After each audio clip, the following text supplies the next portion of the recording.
哎，姜老师，哎，姜老师，哎，王教授，咱们现在开始，您看可以吗？好的，好的，那我就接好嘞，主持了。好好嘞，嘞，麻烦您了。哎，好了，好嘞，好嘞，好嘞，王女士，好，好嘞，那咱们就开始吧。好，好嘞，Hello everybody, welcome to today's Future Ocean Forum. I'm Dongwang at Ocean University of China. It's my great pleasure to host today's seminar. Today we have Professor Yuxia Hu from University of Western Australia. I would like to take a moment to introduce Professor Hu briefly. Professor Hu got her PhD degree in 1991 in coastal and offshore engineering at Dalian University of Technology.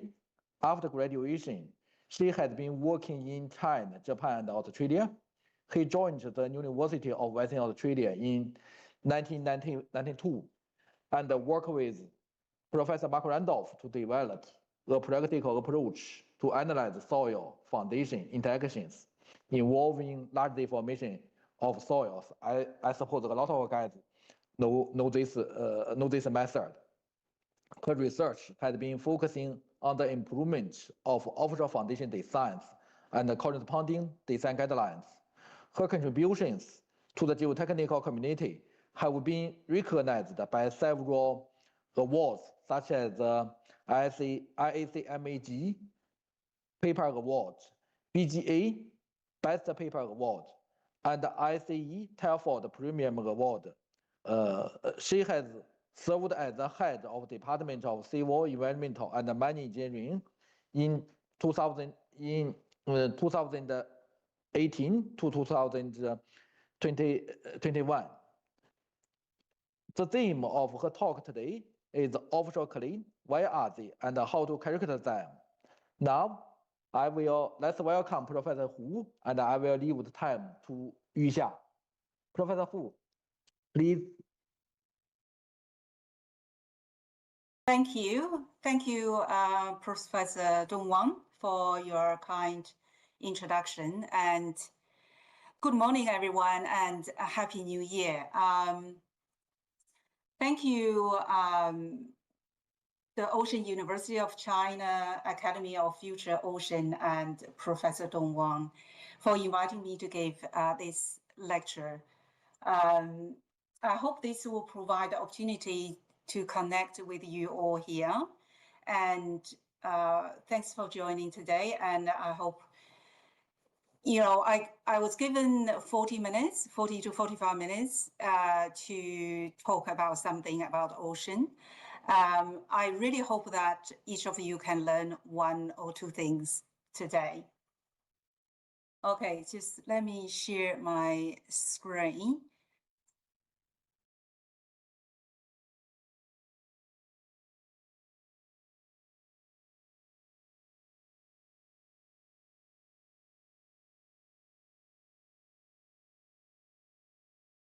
Can you see my screen?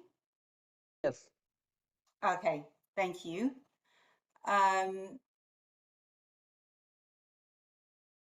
Okay, so I really want, I don't want to be the only one talking here. So I really want everybody to participate during this talk.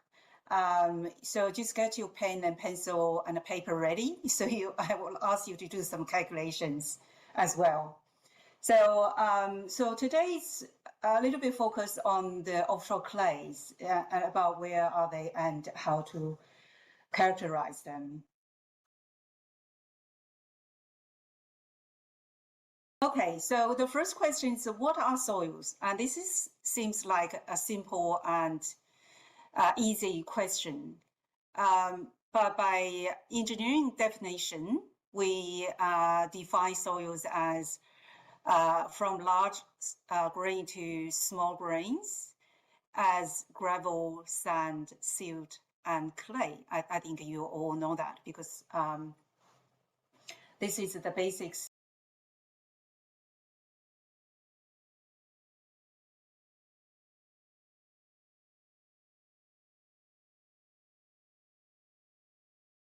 Okay, I found it. Just type anything where you can say sand. Anyone? Come on, wake up. If On the you sea want floor. to answer the question, just That's nice. open your microphone and answer the questions if you would like. Oh, you can answer the question or you can type in, whatever is fine. Yeah. So I got one here, says on the seafloor. Construction side, yes, of course. When you dig in, when you build foundations, you may find sand. What else? One more. Give me one more. We can keep going. The one very obvious ones. You're in Qingdao. You have a lot of ocean, right? Do you go to the beach? So what do you see on the beach?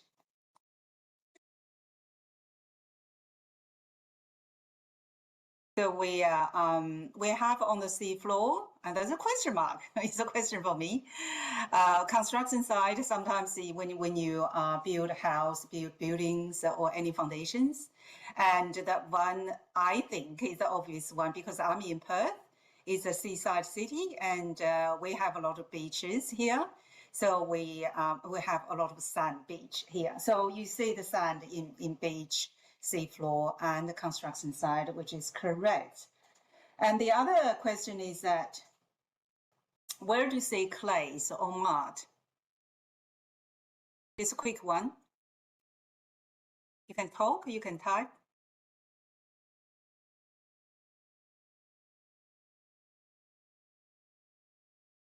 Anyone? We have a lot of people online. We just need a few answers here. Where do you see mud or clay? Oh, you don't see them at all. Seabed. I like this one because everybody's studying offshore geomechanics, isn't it? Wetland, this is great. Yes, so wetland is basically a land that are relatively flat and the water is not quite flowing. Thank you very much for all the answers here. Okay, so let's have a look where soil is coming from.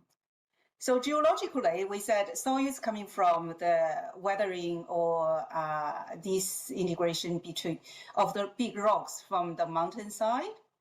And so you can, if you look at this from the top of the mountain to the foot of the mountain and to the flatter ground, and you can see that the particle size is gradually reducing. And also at the foot of the mountain, you find large particles, very angular shape, and with flowing down the riverside, you can see the particles as more rounded. That's because of the abbreviation during the transportation. And the large particles will settle down in the riverside. This is the riverside. And when the ground is getting flat and the velocity of the flow will get slow, then the energy to carry on the large particles is getting less and less. Only the smaller particles can be carried to a long distance and settle down the very flat ground. Because once the ground is flat, the flow velocity is very small and the energy to carry on the particles is very small. Only the smaller particles can be carried on too far away. And so the wetlands or the lake bottom, normally that's where you find the clays because they have smaller particles. They can go far away from the mountainside. And the weathering of the big rocks generate all the different soils for us. Okay, so this is just a general idea from a geological point of view. And if we look at the cross-section of near the ocean, so we say this is a continental crust. Basically, we have mountains and a continent, and we have the ocean any crust, which is the crust stay underneath the ocean. Then we have this sedimentary wedge. So you can see that normally we have the continental rise here, and then we go to the plain. So from the beach, we see a lot of sand. Some of the beach are gravels. I think one of the beach in Dalian. Is a lot of gravel there. So, but when you go down here, you see this is a big slope when we have this continental slope. So you can see this one will have the different particles flowing down to the flat ones. So the far away from the beach, we have relatively flat seabed. The cross section to say close to the continent, the ocean closer to the continent, normally we have these red ones is the weathering products from the rock on the continent. When you go too far away, that will be the deeper water.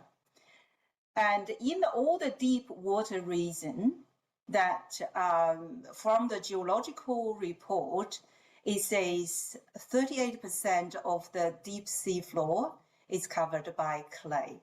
So that's most marine clay that you can find it. Or you may argue to say, yeah, but some of the nearshore area you can find clay as well. Of course, you can find them, but most of clay you can see in the sea floor and deep water. So I want you to see one video of the deep sea development in China, and I hope that's working.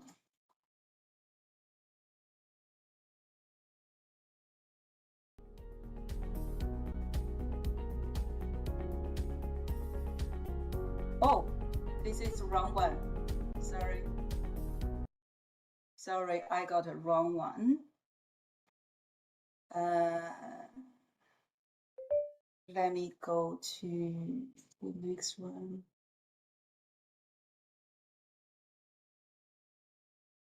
The other one should be the one, I think.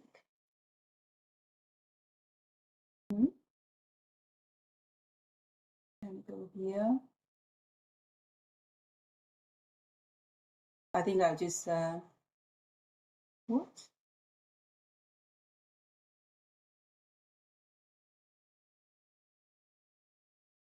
So something's wrong with my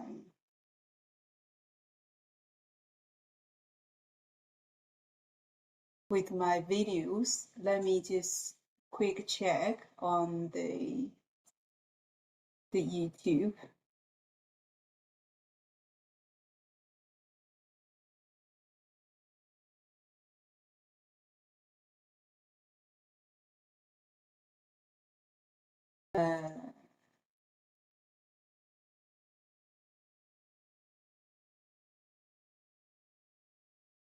Let me see.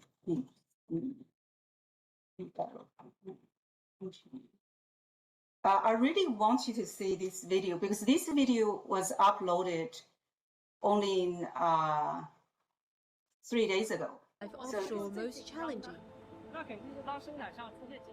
When an emergency happens during production, the moment an alert comes through the radio, everyone drops what they are doing, checks the situation immediately, and moves to their assigned positions according to emergency drills. Can you explain what these lights mean? Can you hear everything? Just checking. Can you hear the sound? It's working. Okay.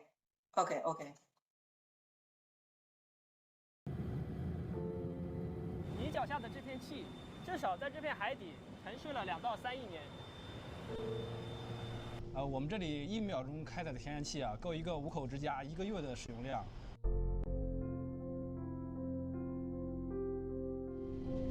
We are approaching. Wow, looks like a 4-star constellation.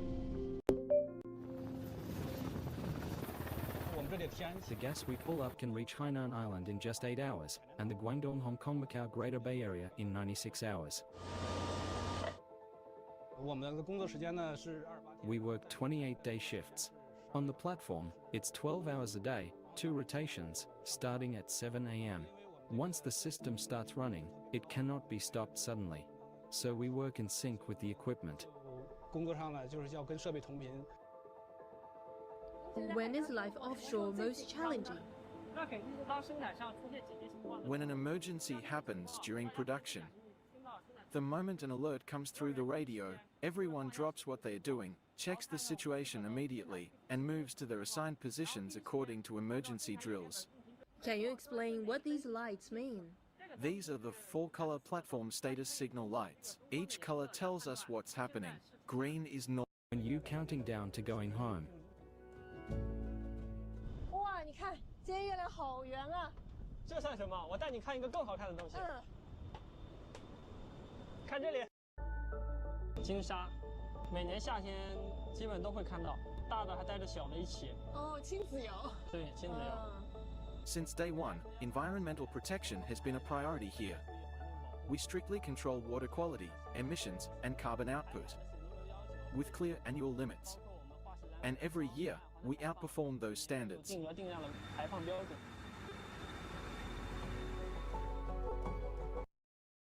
Okay, so I just want to see the sheer size of the Shanghai 1号 that in the Chinese deep sea development. And so we see that most offshore clay is found in deep sea. Nearly half the sea floor is covered by marine clays. For Shanghai 1号 is in the South China Sea, is in the water depth more than 1,500 meters. So it's a deep ocean. And around that area, there will be mostly marine clays that you can find. So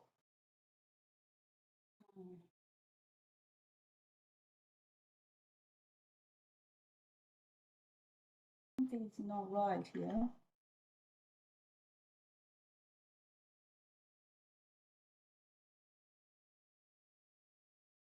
Okay, so we say for any construction that you want to build, any structure and on the sea, over the ocean, you need to build foundation. Even for floating structures, you need anchors. So all these things, we need to do site investigations. For the site investigation tools, I think Professor Dong Wang gave a lecture last year about site investigation. So this is a few commonly used ones. The very common one is a CPT, core penetration test. And the other one is the vent shear test. So the core penetration test can give you the continuous soil strength profile. And then the vent shear test will give you discrete. So you core to a certain depth, and then you test the soil strength on the particular depth, particular point. And this is the CPT on land. Basically, you have a CPT truck, and you can see underneath the truck, there will be operation inside to push the cone into the ground, and you test the soil strength here. For offshore, and we can't have a truck there, but we can have a boat or ship here to lower down a frame, because we need a stable frame before we can push the cone into this seabed to test the soil strength. So I hope this one is working well.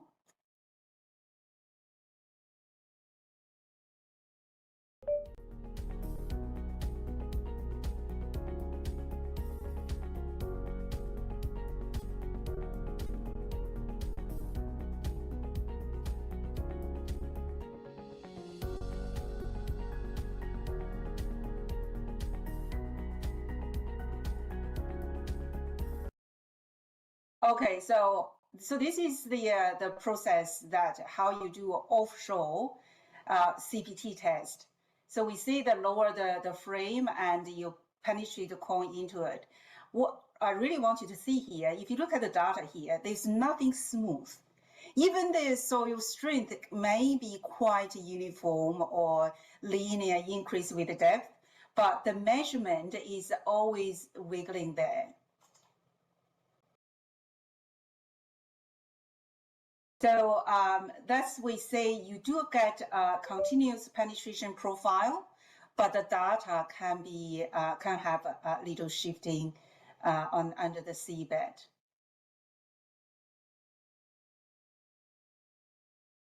Now I want you to take your paper and a pen or pencil out, do a calculation. For CPT, it's very straightforward.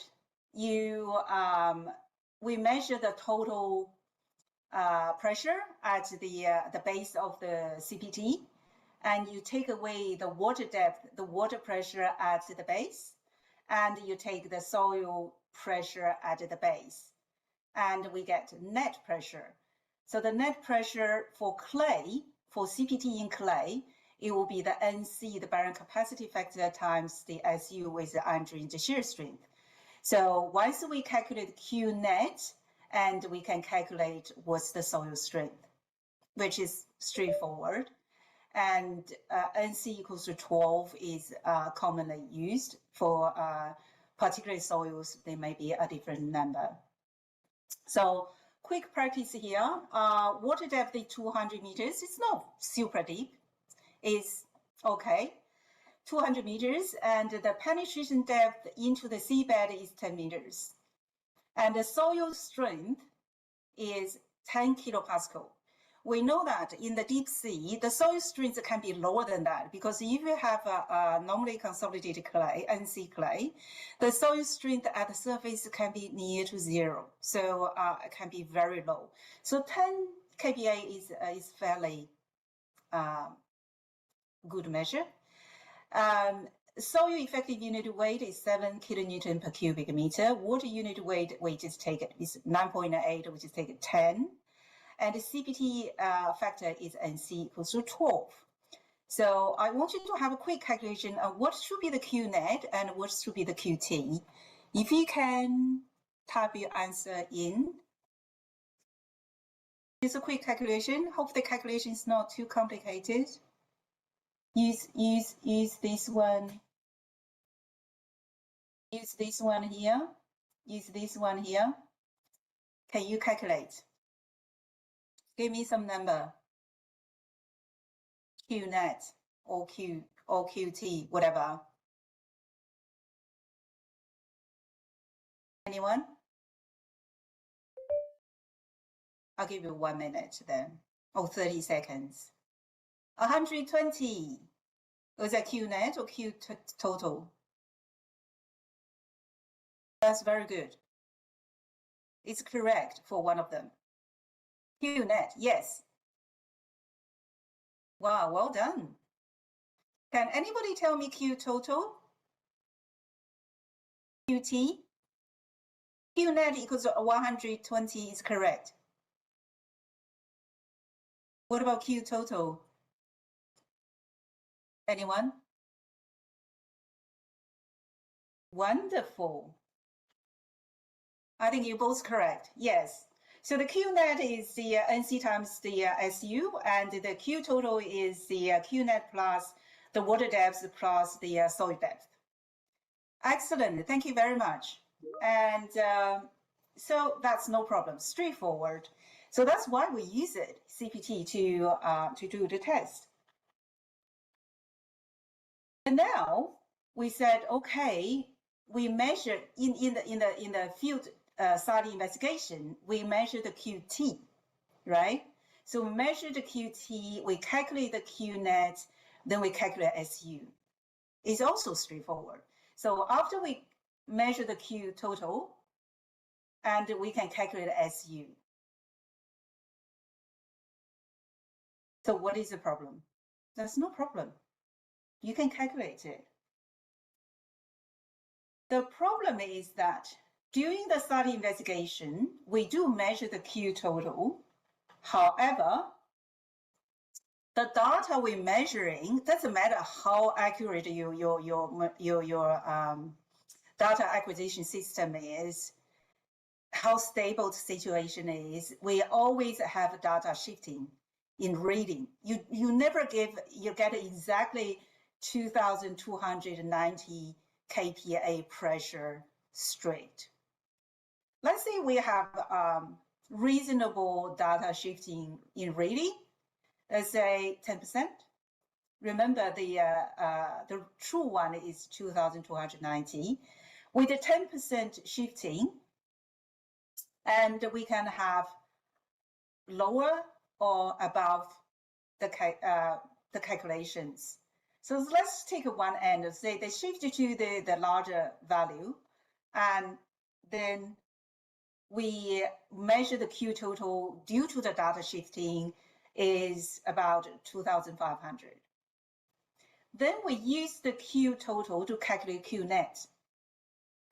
So we use the Q total to take away the water pressure, to take away the soil pressure.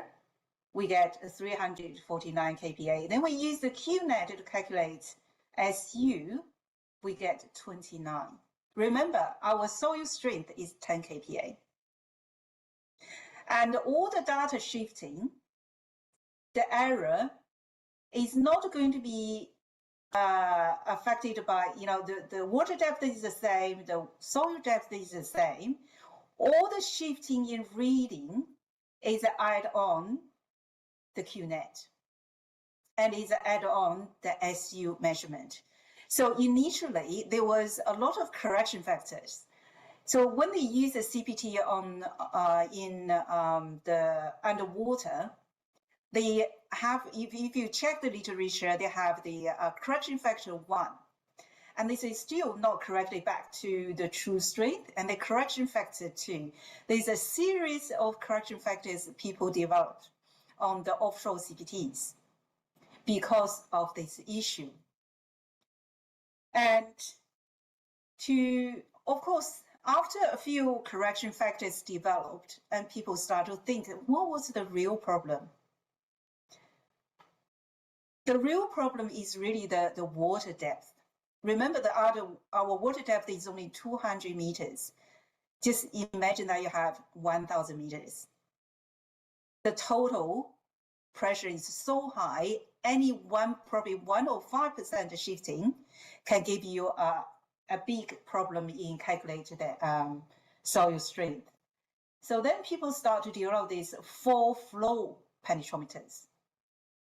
So because the shaft is connected to the ball penetrometer and the T-bar penetrometer is very small, and the only the shape affected the measurement is the volume of the penetrometers. So today I just want to look at the T-bar penetrometer. So this is a CPT. We rely on the total pressure here. And then this is T-bar. This is the side we look at the T-bar, the soil is flow around it. So you don't have this highly built water pressure anymore. And because the soil flow around it, you only need to consider the buoyancy, and the same for the ball penetrometer. So the QNet will be the measured one, take away buoyancy. Buoyancy is only related to the volume. It's nothing to do with the high water pressure. Doesn't matter what's the water depth it is. So that's the base of people start to develop these 4 flow penetrometers. So you just take away the buoyancy related to the volume of this T-bar, and then you calculate at QNet, and you can calculate SU. Of course, we need to study what is the T-bar bearing capacity factor. So NT is what we are looking for. And don't worry, this problem is been solved already. People using the analytical solutions to look at the flow mechanism. This is probably more like a Pareto of the shallow foundations, and a little bit deeper, but still related to the soil surface. And this is a 4 flow mechanism. So this is the basis that we developed the 4 flow penetrometers. Because the soil is flow around it, the water is under and above, so the water depth is not involved anymore. So this 4 flow mechanism, and people have already studied the lower bound, upper bound. When the upper bound and lower bound from the limit analysis, they come together, that becomes exact solutions. So the horizontal axis is the coefficient of friction. So totally smooth, totally rough, and NT is the factor we need to calculate SU. So in practice, you measure the Q total and you calculate the Q net, and then you calculate SU. So that should be, this should be the NT, not NC. NC is for CPT. Okay, so the commonly used one is the NT equals 10.5 as a suggestion. And that's because the T-bar, if you make this made of steel, have the friction coefficient around 0.3.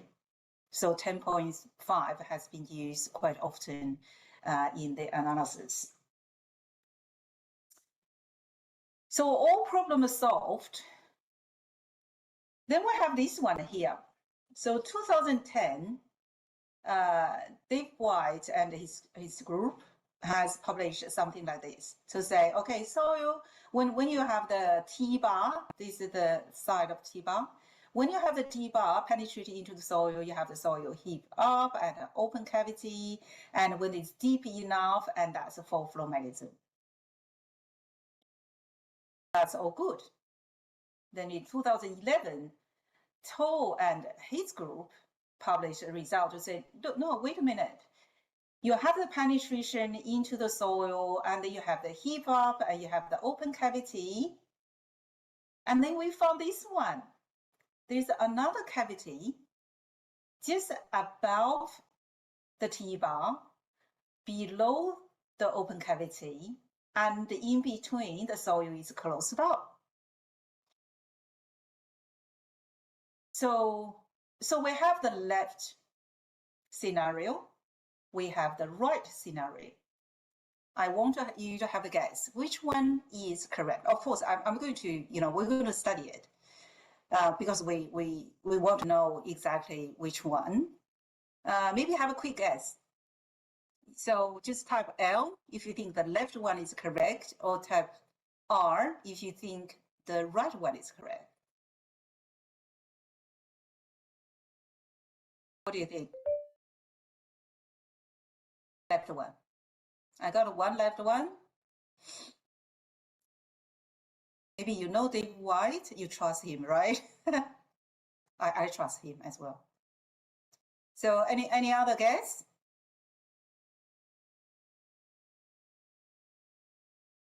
If you agree at the left one, just put an L there.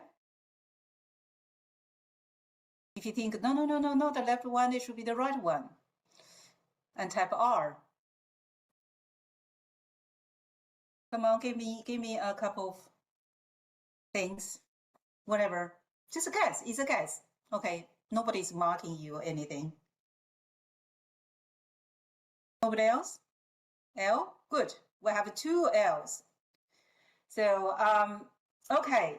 So of course, if somebody published something like that, we're going to make a question mark. Is that true? Of course, we have this question mark as well. So the research group that I'm working with, Danica used to be a UWA PhD student, now is working in Fugro, the consulting company. Shazad is the professor at UWA. And Michael was the UWA postdoc, now is working in professor at South China University of Technology in Guangzhou. Centrifuge test. So this is a large centrifuge box. We have a small centrifuge box here. So we have a camera to film the T-bar penetrate into the soil, and to film the soil flow mechanism. So the T-bar, you can see here, the T-bar is from the back to the front of this box. So we can see through the window in front to film the movement. So this is one test of the T-bar in soil of 13.5 kPa. I said SUT because it is a double layer. There's a second layer, there's a top layer stream. So let's have a look.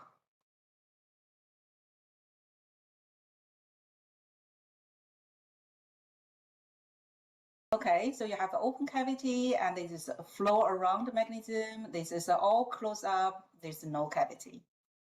So for the people, you guys, that's the left one is correct and you are right. See this, it's fully closed up, no problem. Okay, now we change to another one. The topsoil is 29 kPa.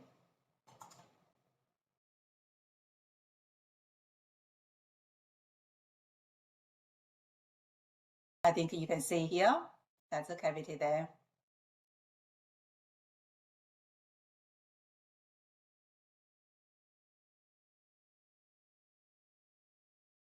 So there's a cavity here, and then they close up when it goes deeper. So you can see that when we increase the soil strength, it's still clay, and we can observe the cavity above it. And then we did 3 layers. So the top layer is strong, the middle layer is soft, and the bottom layer is strong.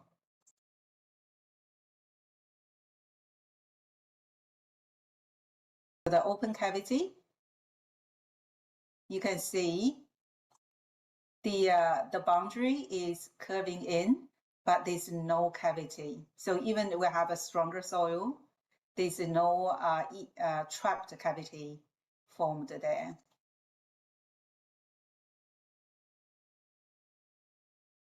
And it's a quick one.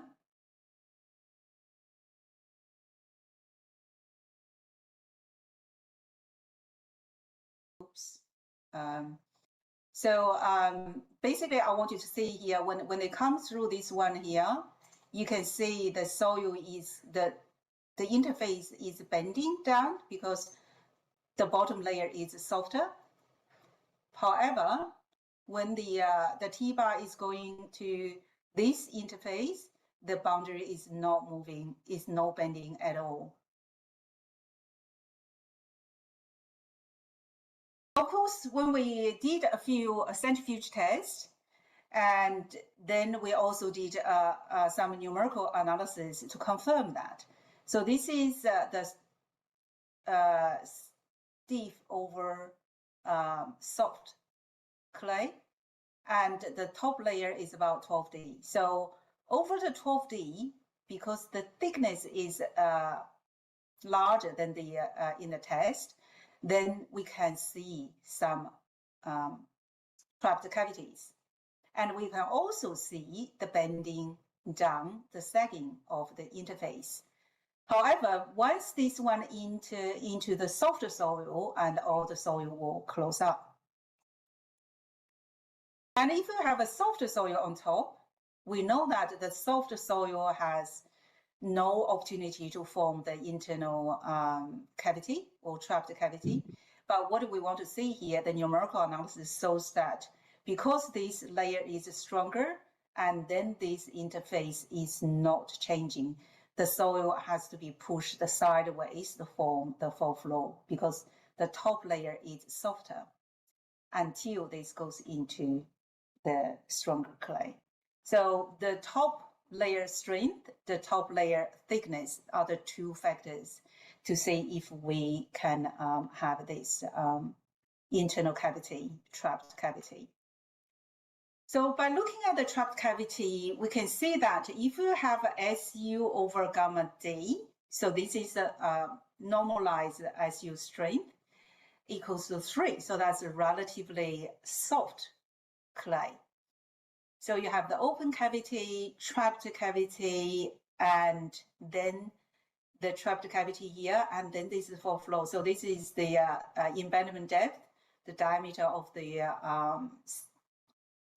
T-bar. So this is 10 times D. And you can see this is a process that, so this is a intermediate, not very soft because it still form the trapped cavity. And so on this one and this one, we want to investigate when the soil will have a trapped cavity So T is the trapped cavity. And when the soil can form a full flow, which is HF. So this is, the good thing about the numerical analysis, you can have a lot of cases, and so you can form this chart. So this chart is that the horizontal axis is the logarithm of SU over gamma D, and the vertical axis is the HT is the trapped cavity, or HF for the full flow. So that's penetration depth. So the top line is the trapped cavity, and the bottom line is the full flow. So what we can see here is that, so this is our analysis, the colored circles, and the gray circles is from the publication. They found the trapped cavity, the toll group. And so their data only attends here and here. So we actually extend the range to larger SU over gamma D. So in this one here, we find 3 scenarios. One is when the SU over gamma D less than 1. So this yellow area, this area, basically the penetration will be the open cavity and then the full flow. There's no trapped cavity. Between 1 and 8.3, the penetration of T-bar will have open cavity and trapped cavity, and then full flow. And below this one is full flow. The other one is for anyone SU is very strong, SU over gamma D is larger than 8.3. It will be, so the penetration will go here to form the trapped cavity, and will go beyond here. It looks like very hard. This is 30D here. It's very hard to find the full flow. So the trapped cavity will affect the measurement.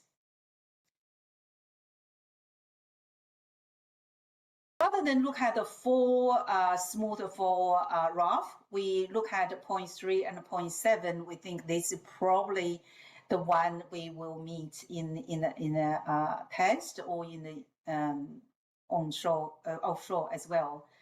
So if I have a relatively smooth T-bar, this is the initial suggestions that you have reached the full flow, and then you reach the full flow. NT is 10.5. And this is when you see this one, SU over gamma D is 41. So it's very strong. You have this one, they will come here, and with the trapped cavity, and go straight down. So even for 30D, we still have this trapped cavity. This is the scenario 2. So we can see here for alpha equals to 0.3, the reduction factor for NT is 8% from the full flow. Even for this high SU, and the for the the deeper embedment, but because the trapped cavity, that the reduction on NT is 8%.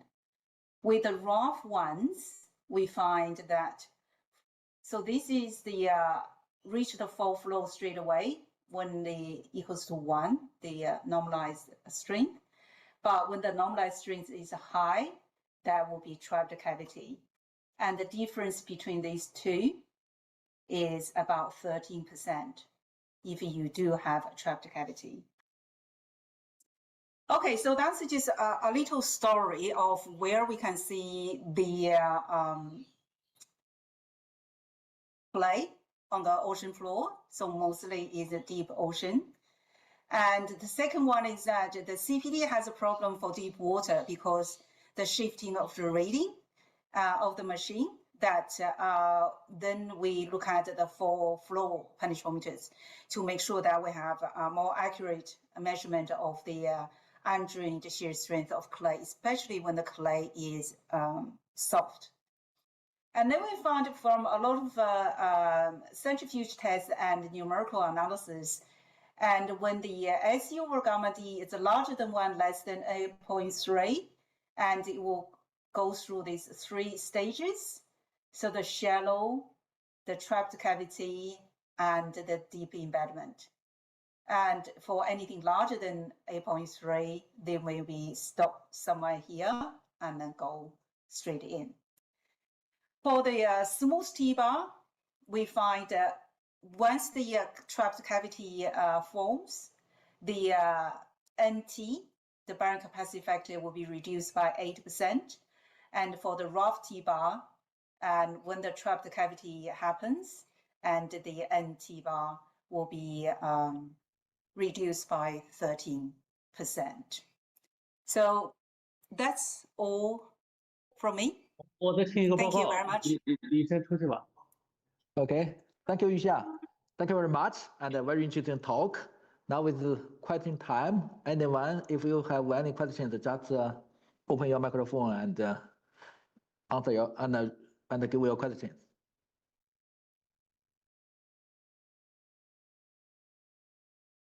Or you can tell me, no, if you have a question, ask me a question, or you can type a question. I'm looking at the chat. Or you can just talk and or just tell me, have you learned anything today? I hope I'm not wasting everybody's time. Anyone?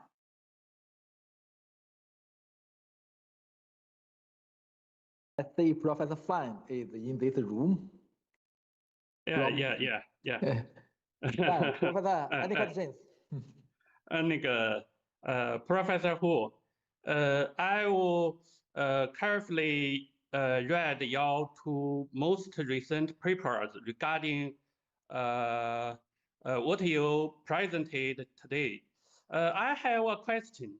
When you determine the onset of the trapped cavity mechanism, why do you adopt a gap between the cell and the center line equal to 0.1 diameter of T-bar rather than 0? Is this to account for the actual presence of a shaft on the T-bar, or is it based on observations from your centrifuge tests?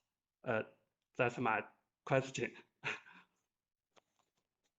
Okay. Sorry. I don't quite follow. What is the 0.1? In your paper with Wang Yue, yeah. 就是你可以说中文，这是中文吧？Sorry，我说中文吧，胡老师。好的，接着说。明明是中国人，非得说英语哈。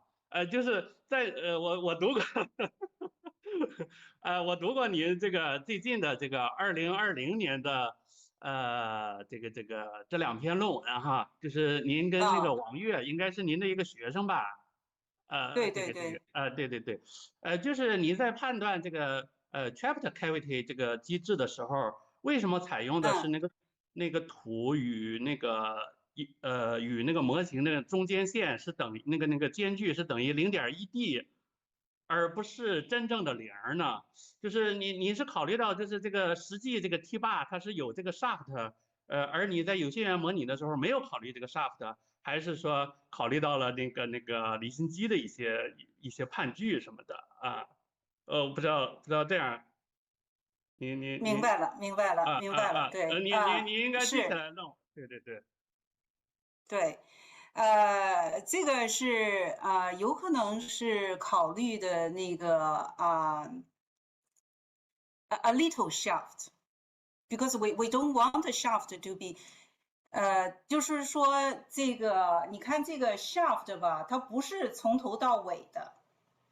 那么他那个做那个 numerical analysis 的时候呢，他是 2D analysis。2D analysis 呢，他就弄了一个很小的一个 shaft， 因为这个 shaft 太大呢，会影响你的结果。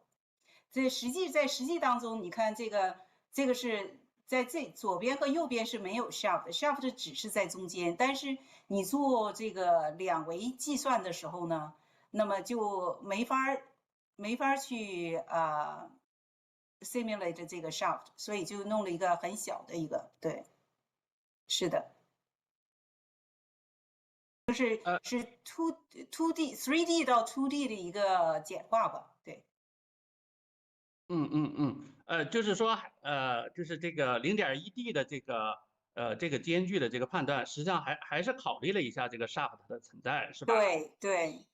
而没有实际就是取那个真正的那个回流的那个图与那个模型的那个中间线取0，是吧？对，还是考虑的这一点，是吧？对，因为这个不光一个是从3维到2维的一个简化，再一个就是说这个完全回流呢，就有一点 shaft 更容易算的稳定，对。对，因为有 shaft 的时候，它可能更早的那个就已经形成这些 traffic cavity， 还有那个flow round failure 什么的。对。好的，好，谢谢你，胡老师。好，谢谢你的问题。Professor Fan got his PhD degree from Dalian University under supervision of Professor Mao Tianluan. Oh, okay. Okay. Nice to see you here. Okay, more questions?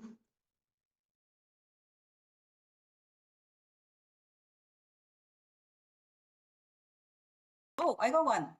Yeah, got one. Professor Hu, I have a question that do we need to deal with the fluctuations in CPT data?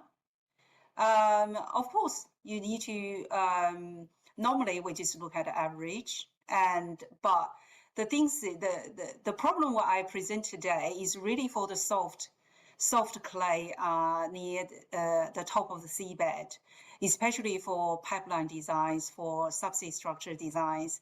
You need to know what exactly the soft soils.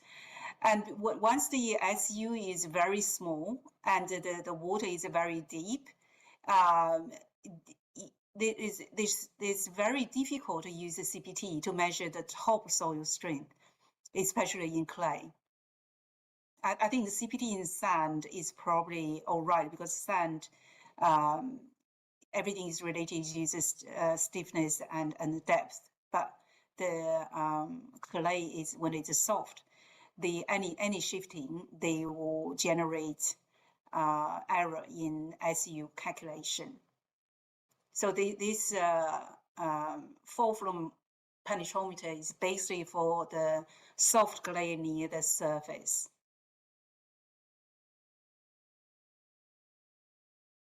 Okay, more questions? Professor Hu. Pore pressure is much larger than SU in deep water. Yes. That's correct, especially when but if you have a full flow penetrometer like a T-bar, you don't need to consider that because the pore pressure will be at the bottom and at the top of the T-bar. The difference is it's only in the buoyancy. But for CPT, you have to look at this, the pore pressure. Yes.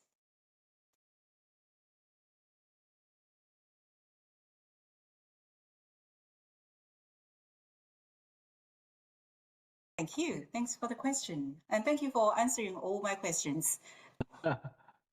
One more. Which shear stress condition does the undrained shear strength obtained from CPTU? CPTU, basically, you measure the pore pressure as well. It's a CPT, the tip resistance, mostly closely presented. Does it correspond more closely to the strength and triaxial compression, triaxial extension, plane strain, or some average of these? three conditions? This is an excellent question. This is an excellent question. It looks like you probably have experience to do all the different tests. So triaxial compression, triaxial extension, plane strain. So the CPT U CPT is the same because U you just measure the pore pressure as well as the cone resistance. So your question basically is what is CPT measures, right? Because we know that the triaxial compression, tension, extension, and plane strain, they all give you different strength. And the CPT basically is a different mechanism. The CPT basically is the mechanism of cavity expansion. Is not triaxial compression, is not triaxial extension, is not plane strain either. So it's probably close to the average, I would say, but it's neither of them. It's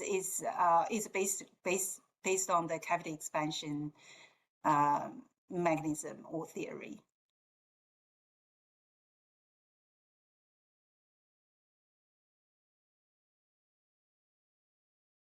Thank you. Thank you for the question.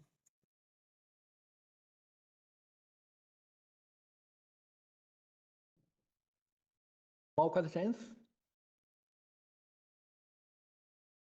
哎，师兄，我再问个问题哈。好，关键说。好的。对，你说。胡老师，就是这个，因为我看最近这个包括这个大连理工这个刘军老师啊，还有那个包括其他的一些老师，他们都是想在这个 T8还有 Q8这个工作当中，去考虑那个去根据这个 T8的这个阻力曲线。Q8的这个阻力曲线来繁衍这个一些软化参数，还有这个速率的参数哈。就是对于单层土的话，可能这个还这个工作量或者说难度还稍微小一点，但是想把这个软化还有这个速率效应扩展到层状土的时候，这个就涉及到这个参数一下子就多了，因为你上层土有灵敏度啊，这个可赛95啊等等这些参数，然后这个下层土也会有不同的这个灵敏度、可赛95以及这个那个速率参数那个缪，就是说这个做这样的这个扩展的话，还有意义吗？因为我在你的论文当中看到，就是说，您说就是这个速率效应跟这个应边软化效应实际上。就抵消掉了，就是因为一个增加阻力，一个减少阻力，实际上最终可能这个跟同时不考虑这个应变软化和速率效应的时候，可能这个差不多。我就想问一下，就是还有必要，就是说再去扩展这个这个软化和速率效应吗？谢谢。谢谢这个 question， 这个 question 真的很有意义啊。它是这样，就是说，实际上就是说，你不管是 T8还是ball penetrometer 还是 CPT， 它都是给你一个 average 的概念，对吧？都是给你一个平均的概念，因为它就是整个土的 resistance。然后你来算它的土的强度，它并不是给你，就像以前这个上一个问题说，它不是给你个就是 triaxial compression strength or extension strength or plane strain strength. It doesn't. It gives you an average concept, and you probably use this one for design. It's okay. 但是你讲的呢，就是说，刘老师他们在做的这个，想用这个 T8来研究那个土体软化的这个factor 的话，它是这样，它这个像这个 sensitivity 呢，还是软化参数呢，它都是用这个 cyclic loading 来测的，你就是 cycle 多少个 cycle 之后，它能软化到什么程度，对吧？但是你的问题就是说，如果它在单层土里可以做，那么在双层土里，就是说你上一层土会不会带到下一层土里，然后你 measure 的东西会不会准确？我觉得这个主要是看这个不管是球还是踢吧，它从上一层土到下一层土之后呢，它有没有机会把上一层土带到下面来？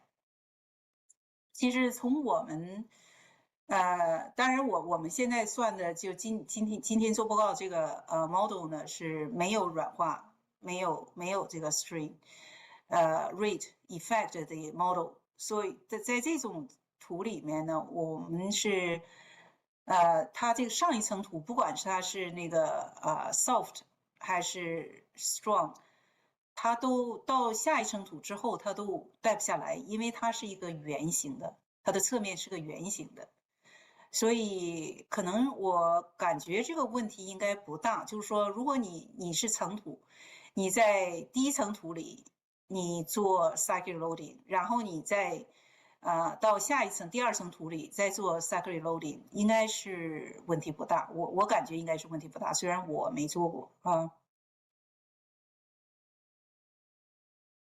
好的，胡老师。好的，胡老师，谢谢啊。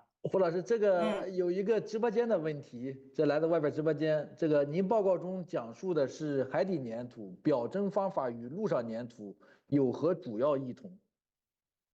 哦，OK，that's good question 啊，这是我们那个江做的吗？好的谢谢你的问题啊。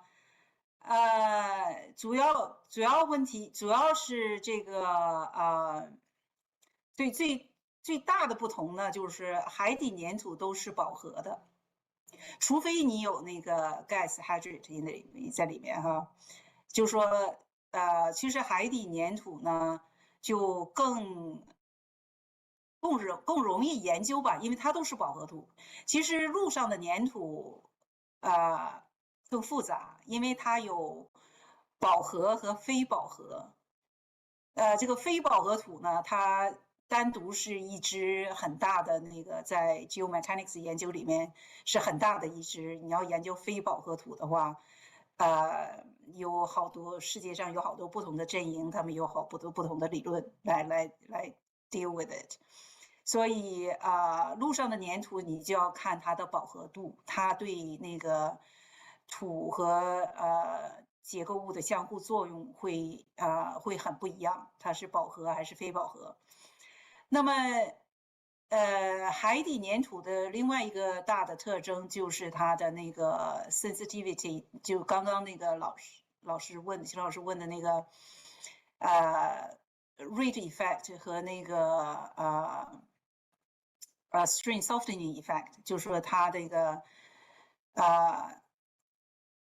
海底的粘土的话，它一般它的那个 sensitivity 能大部分在3到5左右，对吧？就是说你这个large deformation 或者 cyclic loading 这个 remoting strength 有可能是 original strength 的30%到20%，所以这个可能还是很重要，在这个设计里面。